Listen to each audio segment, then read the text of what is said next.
bersedia untuk membantu saya untuk menjalankan aksi nyata saya di modul 2.3 untuk menjadi seorang supervisor. Namun sebelum kita masuk ke kelas, di sini saya akan bertanya kepada Bu Heni mengenai pra-observasi kelas. Baik, untuk tujuan pembelajaran yang Bu Heni akan terapkan di kelas dan di kelas apa, boleh Ibu jelaskan? Terima kasih Bu Nikun, saya akan mencoba menjawab ya. Untuk supervisi di kelas, saya akan menggunakan tujuan pembelajaran yaitu menganalisis sistematika penulisan karya ilmiah.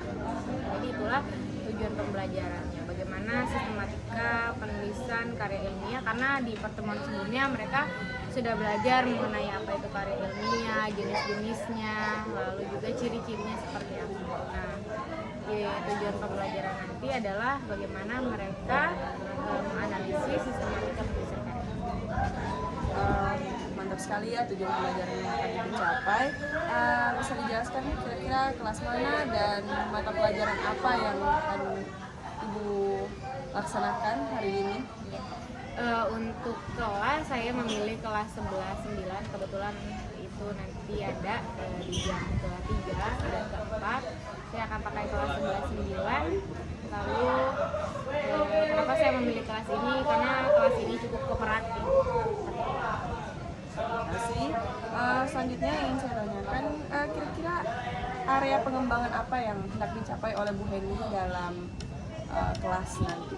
Itu tadi sesuai dengan tujuan pembelajaran ya, tentunya siswa ini harus tahu bagaimana sistematika penulisan karya ilmiah. Selama ini mereka tahu karya ilmiah itu hanya sebatas makalah, tetapi perlu ditekankan lagi bagaimana sistematika karya ilmiah itu bukan hanya di tahap yang semi formal, tapi ada formal dan juga ada yang populer. Masing-masing sistematikanya itu berbeda dan inilah tahap pengembangan yang harus mereka capai. Mantap sekali ya Bu Heni, sangat luar biasa. Nah, kira-kira strategi apa yang Bu Heni persiapkan untuk bisa mencapai area pengembangan tadi yang hendak Bu Heni capai? Sesuai dengan tujuan pembelajaran, maka saya rasa model pembelajaran yang paling tepat adalah problem based learning ya. Bagaimana mereka menganalisis sebuah masalah ya. Nah, masalah yang saya ambil dalam pembelajaran ini adalah bagaimana mereka aware terhadap lingkungan ya, lingkungan dan bumi kita. Makanya karya ilmiahnya itu seputar tentang bagaimana menjaga bumi, misalnya di tema-tema lingkungan yang saya tekankan di situ. Nah, bagaimana mereka mengklasifikasikannya, lalu juga mereka mampu menganalisis, tentunya menganalisis bagaimana sistematika penulisan karya ilmiah sesuai dengan tujuan pembelajaran. Baik, terima kasih Bu Heni. Akan kita lihat aksinya dalam kelas nanti. Baik, kita dulu kelas sekarang. Ya. Warahmatullahi wabarakatuh. Waalaikumsalam warahmatullahi wabarakatuh. Selamat pagi. Pagi. Pagi. Kurang apa tiga kali ya. Selamat pagi. Pagi. Selamat semantik. Semantik.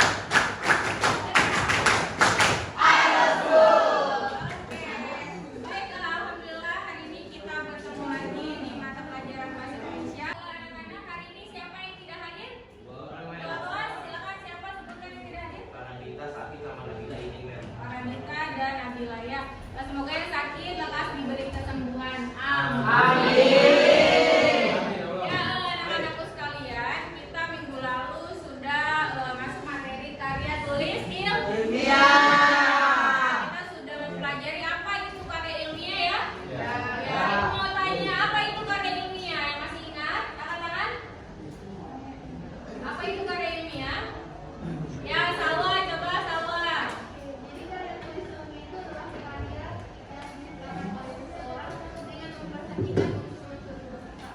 Ya, karya yang dibuat oleh seseorang dengan memperhatikan unsur-unsur kebahasaan. Ada lagi yang mau menambahkan? Ada lagi? Tidak ada, beri tepuk tangan dulu buat Salwa. Jadi sudah cukup baik menjawabnya, tapi ada hal yang ingin Ibu sampaikan sekali lagi. Kalau berbicara karya ilmiah, berarti kita berbicara sebuah karya tulis yang memegang prinsip-prinsip ilmiah.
mau ibu aja coba.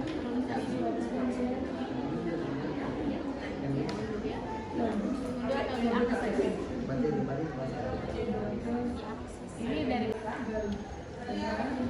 ini apa? Jurnal. Jurnal itu masuk karya ilmiah formal.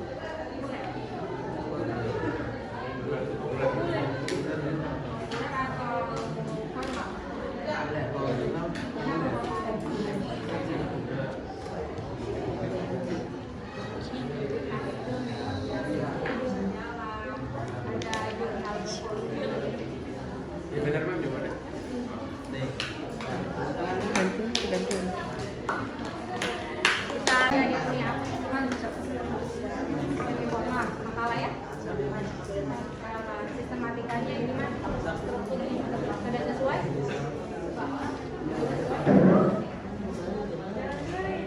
Ada pendahuluannya? Coba sebutkan.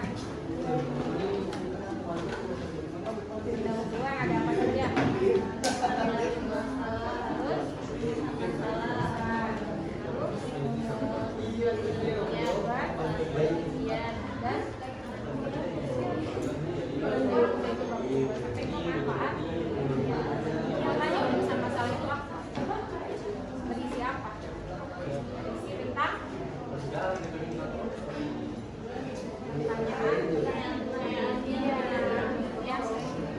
Oke guys,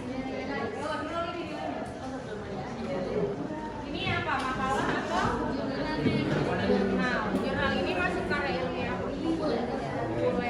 Kenapa dikatakan populer?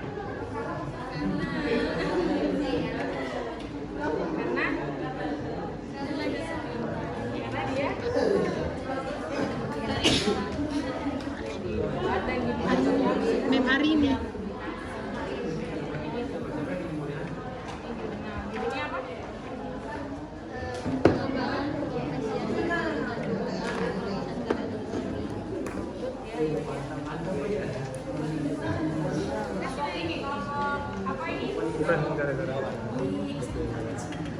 Apa yang kalian buat? Makalah atau karya ilmiah? Makalah jenis karya ilmiah apa?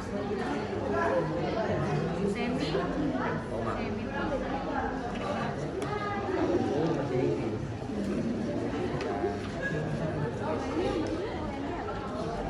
Kalau kata pengantar berisi tentang apa?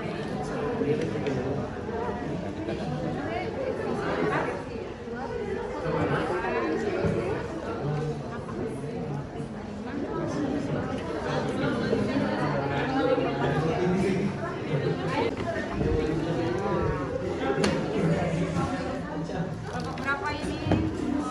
Apa judulnya? Bagaimana pengaruhnya? Ada pengaruhnya? Sudah kamu baca? Kenapa hanya kamu duduk? Sudah dibaca? Kalau daftar isi ini kan harus ada halamannya. Isinya adalah membentuk halaman. Kenapa tidak dibaca?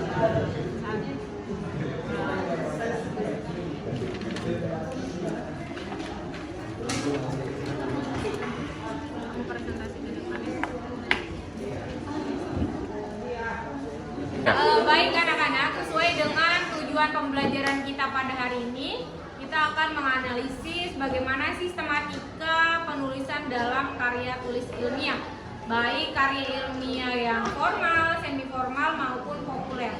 Nah, Ibu akan menghadapkan kalian pada sebuah masalah, karena karya tulis ilmiah ini berangkat dari sebuah masalah ya, latar belakang masalah, lalu kalian rumuskan bagaimana pertanyaannya, lalu tujuannya sampai manfaat apa yang bisa kalian ambil dalam karya tulis tersebut. Nah, kalian bisa mengambil sumber permasalahan yang ada di masyarakat. Contohnya adalah sumber masalah tentang sampah, ya. Ini yang sangat berdampak bagi lingkungan, ya, lingkungan hidup. Ada juga di sini mengenai permasalahan transportasi, kepadatan lalu lintas, sampai kepada masalah-masalah generasi muda Indonesia. Ya, hari ini kalian buat, ya kalian presentasikan sesuai dengan penulisan sistematika karya tulis ilmu. Ya, ada yang sudah siap? Kelompok berapa? Kelompok 1. Ya, silakan kelompok 1 maju ke depan. Mari kita buka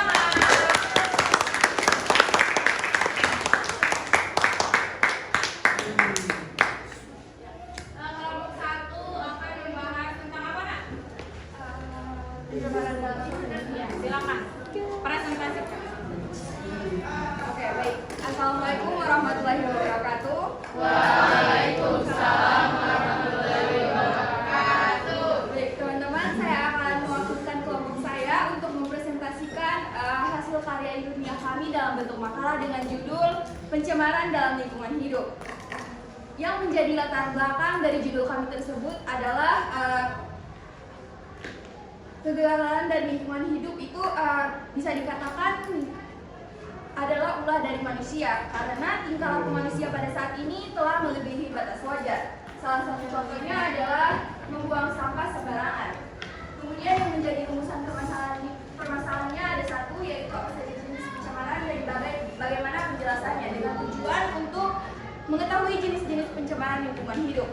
Nah, masuk ke dalam pembahasan apa saja jenis pencemaran, yaitu ada 3. Yang pertama, pencemaran udara yang bisa disebabkan oleh asam rokok, ozon, dan karbon monoksida. Yang kedua, ada pencemaran air yang bisa disebabkan oleh limbah pabrik, bahan peledak untuk menangkap ikan, pestisida, dan sampah. Kemudian yang terakhir, pencemaran tanah bisa disebabkan oleh senyawa asam, pestisida berlebih, pupuk kimia, limbah industri, dan limbah rumah tangga seperti deterjen. Nah, jadi kesimpulannya, pencemaran dapat dibagi menjadi 3, yaitu pencemaran air, tanah, dan juga udara. Setiap pencemaran mempunyai ciri-ciri tertentu. Setiap pencemaran juga mempunyai penyebab tertentu. Penyebab pencemaran satu dengan yang lainnya tidak jauh berbeda. Itu saja dari saya. Terima kasih. Kurang lebihnya mohon maaf. Terima kasih. Ya, beri tepuk tangan.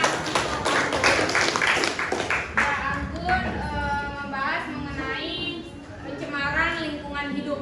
Ya, ada yang mau ditanyakan dari kelompok 1 tadi? Ada yang mau bertanya? Mengapa mengambil judul penelitiannya atau bagaimana sistematikanya? Ada yang mau ditanyakan? Tidak ada, cukup jelas ya? Ya, cukup jelas. Lanjut kita ke kelompok yang lainnya. Kelompok 2, silakan maju ke depan. Beri tepuk tangan untuk kelompok 2.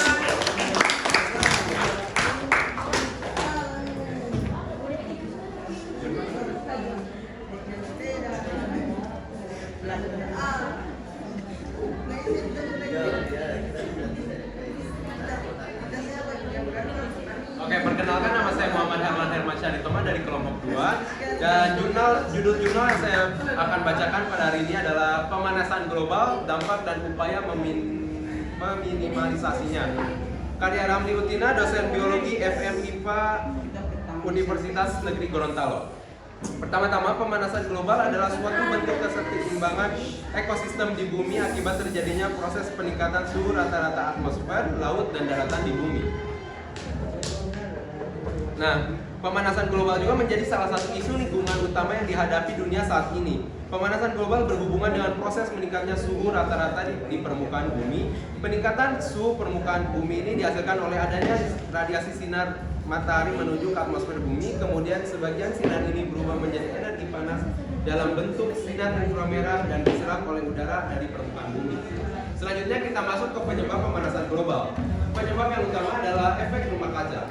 Proses terjadinya efek rumah kaca dapat dijelaskan melalui beberapa contoh berikut. Salah satunya adalah ketika kita berada di dalam mobil dengan kaca tertutup yang sedang parkir di bawah terik matahari.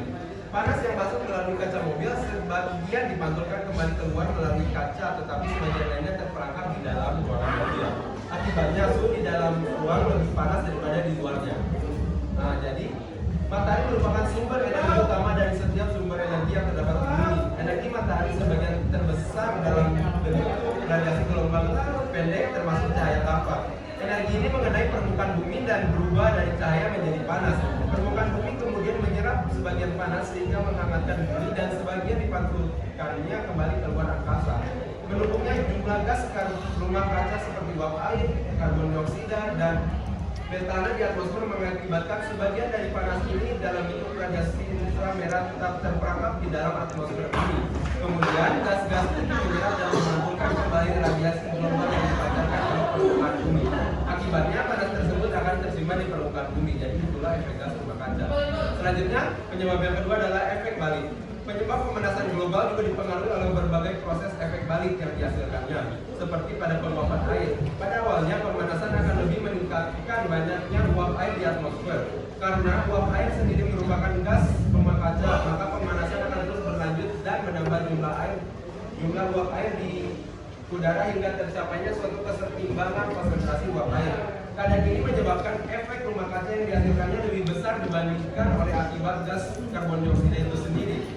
Peristiwa efek balik ini dapat meningkatkan kandungan air absolut di udara, namun kelembapan relatif udara hampir konstan atau bahkan agak menurun karena udara menjadi menghangat.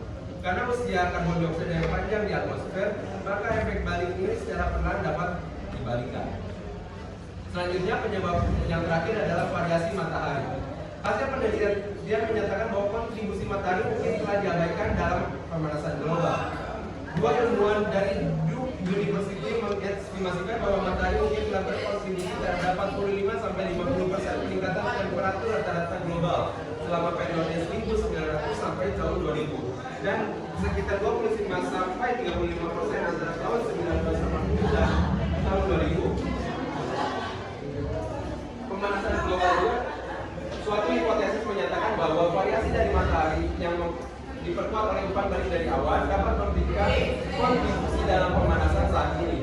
Perbedaan antara mekanisme ini dengan pemanasan akibat efek rumah kaca adalah meningkatnya aktivitas matahari akan memanaskan stratosfer, sebaliknya rumah kaca akan mendinginkan stratosfer. Itu adalah 3 penyebab pemanasan global, dan selanjutnya dampak pemanasan global. Dampak dari pemanasan global yang pertama adalah mencairnya lapisan es kutub di kutub utara dan selatan. Yang kedua, meningkatnya intensitas fenomena cuaca ekstrim. Yang ketiga, punahnya berbagai jenis fauna. Yang keempat, habitat hewan berubah akibat perubahan faktor suhu, kelembapan, dan produktivitas primer sehingga sejumlah hewan melakukan migrasi untuk menemukan habitat baru yang sesuai. Yang kelima, peningkatan muka air laut, air pasang, dan musim hujan yang tidak menentu menyebabkan meningkatnya frekuensi dan intensitas banjir. Selanjutnya masuk ke cara meminimalisasi dampak pemanasan global. Yang pertama, tentu saja konservasi lingkungan dengan melakukan penanaman pohon dan penghijauan di lahan-lahan yang sudah kritis. Yang kedua, menggunakan energi yang bersumber dari energi alternatif guna mengurangi penggunaan energi bahan bakar fosil. Yang ketiga, daur ulang dan efisiensi energi. Dan yang keempat, upaya pendidikan kepada masyarakat luas dengan memberikan pemahaman dan penerapan atas prinsip-prinsip sebagai berikut. Yang pertama, prinsip dimensi manusia. Yang kedua, prinsip penegakan hukum dan keteladanan. Prinsip yang keempat, keterpaduan. Dan yang prinsip yang terakhir adalah mengubah pola pikir dan sikap. Sekian dari saya. Terima kasih. Mungkin ada yang ingin ditanyakan mengenai jurnal yang tadi dipresentasikan oleh Harlan. Silakan, ada yang mau ditanyakan? Ya, angkat tangannya. Ya, silakan. Jadi dari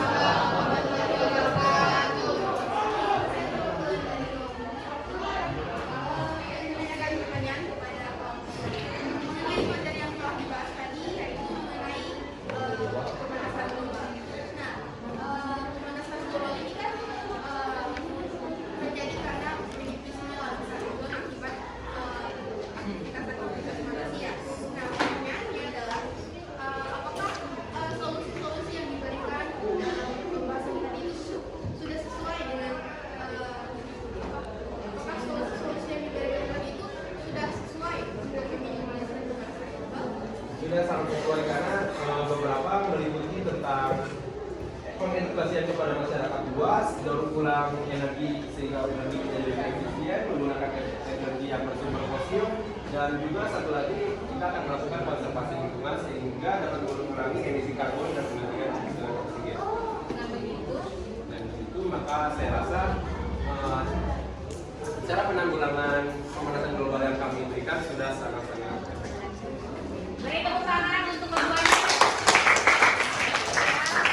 luar biasa sekali ya. Hari ini dua kelompok sudah mempresentasikannya. Ya, baik anak-anak, itu tadi bagaimana penulisan ya, sistematika penulisannya, lalu juga kalian presentasikan makalah ya dari karya ilmiah semi formal, lalu juga ada yang karya ilmiah populer, ada jurnal-jurnal. Coba kalian bayangkan jika tidak ada karya ilmiah, ya dari manakah kita mendapatkan informasi tentang adanya dampak-dampak dari global warming atau pemanasan global? Bagaimana kita tahu bahwa bumi kita sudah dicemari oleh pencemaran air ya, sudah ada pencemaran udara dan pencemaran apa lagi satu lagi? Tanah. Pencemaran tanah. Ya, dari mana informasi itu kita dapatkan? Dari karya ilmiah salah satunya. Nah, inilah fungsi, tujuan dan manfaat kita mempelajari karya tulis ilmiah. Nah, untuk menutup pertemuan kita pada hari ini, Ibu minta satu orang untuk menyimpulkan kegiatan pembelajaran hari ini. Ya, siapa? Saya Asia. Silakan Asia. Oke, ya teman-teman sekalian, secara keseluruhan karya tulis ilmiah berisi paparan atau pembahasan secara ilmiah yang dituliskan oleh seorang peneliti atau penulis, ya sehingga dapat kita tarik kesimpulan bahwa karya ilmiah tersebut menjadikan sarana untuk mengembangkan ilmu pengetahuan, teknologi dan juga seni. Selain itu, kita mendapatkan informasi baru yang jarang diketahui, dapat menciptakan cara pandang yang lebih luas lagi, dan memahami cara mengimplementasikan sebuah teori. Terima kasih. Ya, beri tepuk tangan untuk kalian. Mungkin kita cukupkan pembelajaran kita pada hari ini dengan mengucapkan hamdalah bersama-sama. Terima kasih atas pertemuannya hari ini. Minggu depan kita akan bahas materi selanjutnya mengenai drama. Ya, terima kasih. Tidak ada lagi pertanyaan. Ya, Ibu tutup dengan salam. Wassalamualaikum warahmatullahi wabarakatuh. Assalamualaikum warahmatullahi wabarakatuh dan selamat siang Bu Eni. Ya, selamat siang Bu Niko. Oke. Waalaikumsalam warahmatullahi wabarakatuh. Baik, tadi kita sudah menyaksikan sama-sama aksi dari Bu Heni dalam kelas yang sangat luar biasa sekali. Tadi saya sudah memperhatikan anak-anak bisa presentasi, terus mengungkapkan apa yang mereka pelajari tentang sistematika pembuatan karya ilmiah itu sangat menarik untuk saya. Nah, sekarang saya ingin bertanya kepada Bu Heni pasca observasi kelas tadi. Nah, kira-kira apa refleksi yang Bu Heni bisa ambil dari pembelajaran tadi? Ya, refleksinya itu mungkin bagaimana siswa ini secara keseluruhan semuanya harus bisa menganalisis sistematikanya, karena di tiap-tiap kelompok kalau tadi saya amati ada beberapa siswa yang mungkin masih kurang paham. Nah, inilah tindak lanjutnya seperti itu. Jadi saya juga harus lebih teliti lagi mana siswa yang benar-benar belum memahami bagaimana struktur karya ilmiah. Itu tadi refleksi dari Bu Heni. Nah, sekarang saya ingin bertanya, kira-kira rencana tindak lanjut apa yang akan Bu Heni lakukan dari refleksi tadi? Ya, tadi kan refleksinya salah satunya ada siswa yang kurang paham, mungkin cuma beberapa. Lalu juga sebetulnya ada satu hal yang ingin saya tindak lanjuti ke depannya. Bagaimana si siswa ini harus mampu bukan hanya sekadar menulis untuk dirinya sendiri, tetapi dari karya ilmiah ini mereka mampu mempublikasi tulisannya di media, ya. Karena ini berkaitan dengan karya ilmiah populer. Nah, inilah yang harus saya tindak lanjuti lebih dalam, seperti itu. Bagaimana cara mempublikasi sebuah karya ilmiah. Terima kasih, sangat luar biasa Bu Heni atas observasi tadi. Saya ucapkan terima kasih telah bersedia membantu saya untuk melaksanakan aksi nyata ini. Mudah-mudahan kita bisa menindaklanjuti dan mengambil pelajaran dari aksi nyata ini. Terima kasih Bu Heni. Assalamualaikum warahmatullahi wabarakatuh.